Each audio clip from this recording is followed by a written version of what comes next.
हर तरफ नात की शम्ओं को फरोज़ा देखूं, अपने पहलू में दिले सो खुदा सामा देखूं, हर तरफ नात की शम्ओं को फरोज़ा। शहर आनंद से मास्टर साहब तशरीफ़ लाए हैं जो एजुकेशन के बारे में ज़बरदस्त तजर्बा और मलका इनको हासिल है। वो हमारे सामने आएंगे और अपने कीमती तजर्बात से मुख्तसर वक्त के लिए 5-7 मिनट पे अपनी बात रखेंगे।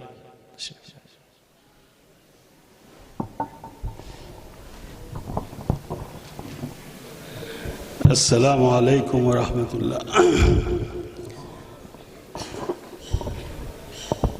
मेरे बड़े भाई मुफ्ती अब्दुल्ला पटनी, हम साथ में ही पले बड़े हैं, एक ही मोहल्ले में, लेकिन वो पट्टन से यहाँ आए और मैं पट्टन से आनंद गया। तकरीबन 40 साल 50 साल से वो यहाँ खिदमत कर रहे हैं, 40 साल मैंने भी वहाँ खिदमत की। हालांकि मैं तो गवर्नमेंट स्कूल का रिटायर्ड टीचर हूँ, BSc B.Ed हूँ। उससे पहले ये दरस निज़ामी का भी मुकम्मल निसाब पढ़ चुका हूँ, इसलिए बहुत सारे तजुर्बात मेरी ज़िंदगी में हैं। ये मौलाना जो रिपोर्ट सुना रहे थे अब्दुल मतीन साहब, बड़ी खुशी की बात है कि 70 असातिज़ा हमारे नौनिहालों को तालीम दे रहे हैं, एजुकेशन दे रहे हैं।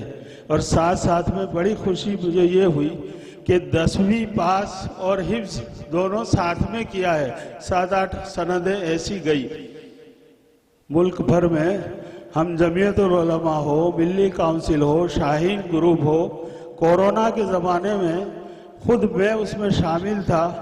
6-7 मरतबा हमने वेबिनार के ज़रिए मीटिंगें की कि अब क्या होगा, तालीम का क्या होगा। तो एक जमीयत ओपन स्कूल कायम हुई जो हिफ्ज़ क्लास नहीं, मदरसे के बच्चों को 10वीं और 12वीं का इम्तिहान डायरेक्ट दिलाते हैं। और एक शाहीन ग्रुप खड़ा हुआ जिसने ये तय किया कि हर साल 10,000 हुफ़ाज़ किराम को हम 10वीं का इम्तिहान दिलाएंगे, और वो सिलसिला आज तक जारी है। तो मुझे बड़ी खुशी है, मुबारक है वो बच्चे और उनके वालिद जिनका आज सम्मान किया गया। ये भी खुशी की बात है कि उनको शाल उनके वालिद को उड़ाई गई। मैं बतला दूं कि मैं पालनपुर के इलाके में एक मरतबा कानोदर में बयान कर रहा था। वहाँ जलसे में वो सफ़ीन हसन, आपने नाम सुना होगा, शिया है और वो DSP बना है, बड़ा ओहदेदार, परीक्षा देकर। तो उस मजलिस में उसके उस्ताद बैठे थे, तो मेरे हाथ में जो शाल आई मैंने उनको उड़ा दी कि भाई तुमने एक ऐसा बंदा खड़ा किया हमारे माशरे में कि जो कलेक्ट्रेट लेवल का ऑफिसर बन गया है और आप उसमें पढ़ते होंगे। आज ही की खबर मेरे सामने आई, कल तारापुर में हम थे, ये हाफिज बच्चे हैं, मैं उनको कहता हूँ कि एक हाफिज तो ऐसा मिला कि उसने एक ही नशिस्त में पूरा कुरान सुनाया बगैर भूल के। वहाँ हमको बतलाया गया, वहाँ भी तकमील हिफ्ज़ था। कल इसी वक्त मैं तारापुर में था। और हाफिज़ों को ख़ास मैं नसीहत करता हूँ, मेरी नसीहत गौर से सुनना। फ़ज़ाइल कुरान में लिखा है कि अलिफ लाम मीम, अलिफ एक हर्फ, लाम एक हर्फ, मीम एक हर्फ, कितनी नेकियां मिलेगी? कितनी मिले? 3 नहीं 30 मिलती है। और ये भी कायदा है अल्लाह रब्बुल इज़्ज़त के यहाँ कि एक नेकी के ऊपर 10 रहमतें नाजिल होती हैं। अब आप कितनी मर्तबा दौर करोगे, कितने अल्फाज का दौर करोगे, कितनी आयतों का दौर करोगे। और जो बच्चे मकतब में अभी नाजरे में है या हिफ्ज़ शुरू किया है वो भी दौर तो करते हैं, कुरान पढ़ते हैं।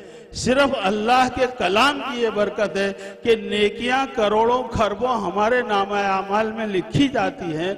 उसके साथ साथ रहमत के फरिश्ते रहमतें लेकर नाजिल करते हैं अल्लाह के यहाँ से। रहमतें नाजिल होने का क्या मतलब? जितने दुनिया में फितने और बलाएं और आफतें आ रही है वो दूर हो जाती है। रहमत जब आती है तो बला और आफत दूर हो जाती है। आज हमको डर महसूस होता है कि ये बला आई, ये फितना आया, ये हुआ, वो हुआ। अल्हम्दुलिल्लाह ये दीन के किले जो है ये सिर्फ कुरान की हिफाजत के लिए नहीं है। कुरान का तो वादा अल्लाह ने किया है कि हम इसकी हिफाजत करेंगे, और इसीलिए तो आपके सीनों में महफूज कर दिया अल्लाह तबारक ताला ने। लेकिन इसको पढ़कर भी हम दुनिया में रहमतें नाजिल करें, और उसकी ठंडक गैर लोग भी महसूस करते हैं। आज ऐसा नहीं है कि सारे के सारे हमारे दुश्मन हो गए और वो कलमा गो भी होते हैं, लेकिन हम उसका इजहार नहीं करते, क्योंकि जो कुछ करते हैं अल्लाह अपनी तौफीक से कराता है। अल्लाह ने हमें ये तौफीक दी कि हम ये कुरानी उलूम को सीखने और सिखाने में लगे। साथ में स्कूल की बात कर दूं, एजुकेशन की बात करूं, दुनिया का दस्तूर है। मैं कई मीटिंगें एजुकेशन डिपार्टमेंट के साथ भी कर चुका हूं। मैंने उनको ये उसूल बताया कि पूरी दुनिया में जितने तालीमी इदारे हैं उसमें बुनियादी जो उसूल हैं वो 3 हैं। एक ज़बान का सीखना, लिसानियात लैंग्वेज का सीखना। दूसरा नॉलेज, इल्म ज्यादा से ज्यादा हासिल करना। आप सब समझ जाओगे, बच्चे भी समझ जाएंगे। बुनियादी उसूल है 3। एक हुआ ज़बान का सीखना, दूसरा हुआ नॉलेज हासिल करना, कोई भी इल्म हो, और तीसरा बताऊं, बहुत अच्छी चीज है लेकिन दुनिया मजबूर है कुरान के ऊपर आने पर, स्किल डेवलपमेंट। नाम सुना है ना आपने? स्किल डेवलपमेंट का क्या मतलब? सलीका और तहजीब। आज दुनिया तालीम लेते लेते बेतहजीब हो गई है, और सारे स्किल डेवलपमेंट हमारे मकतब की तालीम से शुरू होते हैं। मिसाल दूं कि बच्चा तख्ती हाथ में है, लेकिन माँ उसको वजू कराती है, पाक करके तख्ती अच्छे कपड़े पहनाकर भेजती है। ये अच्छा स्किल नहीं है, अच्छा सलीका नहीं है कि खूबसूरत कपड़े पहनाती है और उसको पाक साफ करके वजू करा के मदरसे में भेजती है तख्ती पढ़ने के लिए। वहीं से स्किल शुरू होते हैं। और जब 2-4 दिन जाता है और एक दिन माँ को ज्यादा काम होता है कि बेटा चला जा, तो बच्चा खुद कहता है कि तुमने वजू नहीं कराई, तुमने मुझे झब्बा नहीं पहनाया। दूसरी बात, ये स्किल आए। और हमारी कुरानी और मकातिब की तालीम में स्किल डेवलपमेंट बहुत ज्यादा होते हैं। और मैं ये आपको नहीं कहता, एजुकेशन डिपार्टमेंट के बड़े बड़े सेक्रेटरियों को भी कह चुका हूँ। लिसानियात की बात करूं, उर्दू की स्कूलों के हाय वावेले होते हैं कि उर्दू की स्कूलें खत्म होने जा रही है। मैं गांधीनगर में उनकी मीटिंग में जो उर्दू स्कूलों के लिए फिक्र करने बैठे थे, मैंने कहा कि हमारे गुजरात में 3 लाख मकतब हैं, वहाँ 3 किस्म की जबानें महारत सिखाई जाती है, उर्दू, गुजराती और अंग्रेजी। और वो कितनी है? 3 लाख। आप उर्दू प्राइमरी स्कूल के लिए 80 और 85 के आंकड़े गिनाते हैं। और ये भी बता दूं कि ये 3 लाख मकतबों को कौन चलाता है? मदारिस के तो चंदे की रसीदें छपती हैं, लेकिन हमारा कौम और हमारा मुआशरा, भैया आपको नहीं कहता, मैं गवर्नमेंट को कहता हूँ कि माहाना अगर एक मकतब में 10,000 रुपए 2 उस्ताद के जाते हों तो माहाना 30 करोड़ रुपए हुए 3 लाख मकतब के। और यह चला, हम सिर्फ गुजरात के आंकड़े हैं। तो हमारा मुआशरा, हमारे ये पेरेंट्स, हमारा जिम्मेदार ये जबानों पर, लिसानियात पर, सिर्फ कुरान की बात तो बहुत दूर की है, सिर्फ उर्दू, अंग्रेजी और गुजराती पर कितने खर्च करते हैं? 30 करोड़ बगैर चंदे के। हो जाते कि नहीं हो जाते? तो ये तो अल्लाह बरकत देता है, इसको गिना नहीं जाता। कोई कहता है कि मेरा बजट 1 करोड़ का है, कोई कहता है मेरा बजट 10 करोड़ का है, वो तो बहुत दूर की बात है। लेकिन हम तो रोजाना इतना खर्च करते हैं। गवर्नमेंट को मैंने कह दिया आपको मदद नहीं करनी चाहिए, हम हमारा मुआशरा कायम करना चाहते, अच्छे शहरी नागरिक बनाना चाहते। और ये 3 बुनियादी बातें हमारे मकातिब और मदारिस में आपकी यूनिवर्सिटियों से बेहतर हैं। आप देख लो हमारे यहाँ के, चुनांचे उन्होंने महसूस किया कि वाकई में स्किल डेवलपमेंट के नाम पर यूनिवर्सिटियां 0 है, और हम तो जूझो आगे पढ़ते हैं। सारे सलीके और तहजीब हमारी जिंदगी में आते हैं।